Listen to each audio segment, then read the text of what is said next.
راکشیە ناوبەرە ترکیە و وڵاتên Ewropa ku ev demeke dirêje di ser deryaya nawerast re berdewam e di lûtkeya serkirdeyên Yekîtî Ewropayê de ku tê çawerêkirin 24 îlonê pêk were û wek babeteke sereke wê were axaftin.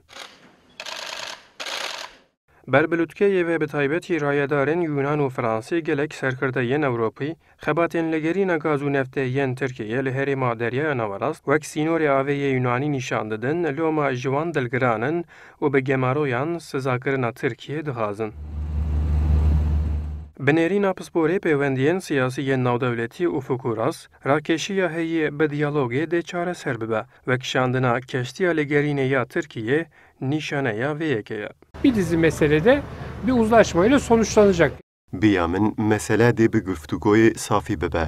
Cihwarên diyarkirî dê bawayeke adilane bên parvekirin û aliyên pêwendîdar dê li hev bên. Ji xwe vekişandina keştiya Tirkiyê jî bo diyalog û dîplomasiyê wek fersendek e. Loma ez bawer nakim li deryaya naverast pevçûnek rû bide yan jî ji lûtkeya Ewropayê bo Tirkiye gemarobên sepandin. Sürpriz bir durum zaten kimse beklemiyor. Di rojên dawîn de li aliyê Tirkiye banga guftûgoyê bo çareserkirina krîzê ya li ser deryaya nawerast zêdetir bûye. Li gorî îlter Turanê pisporê pêwendiyên navdewletî, hewlên dîplomatîkên her du aliyan zêdetirin loma ji lûtkeya Ewropayê derbarê Tirkiyeyê de biryarên giran dên neyên dayîn. Şu anda benim beklediğim Nihat tişta difikirim ew ku ji Konseya Ewropayê dibe ku çend biryarên ku Tirkiye aciz bike derkevin. Lê bigiştî gemaroyên giran nayên ragihandin. Nihat tenê Yewnanistan û Fransa bêhtir banga gemaroyê dikin. Lê gelek welatên dî wek van her du dewletan nafikirin. Yani derbarê gemaroyan de jî di nav endamên Konseyê de nekokiyek heye. söz konusu olacak.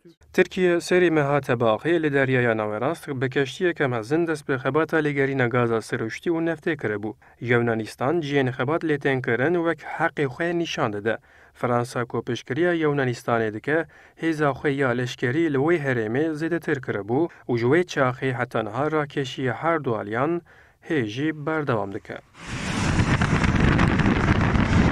Ercan Da, Kurdistan 24, İstanbul.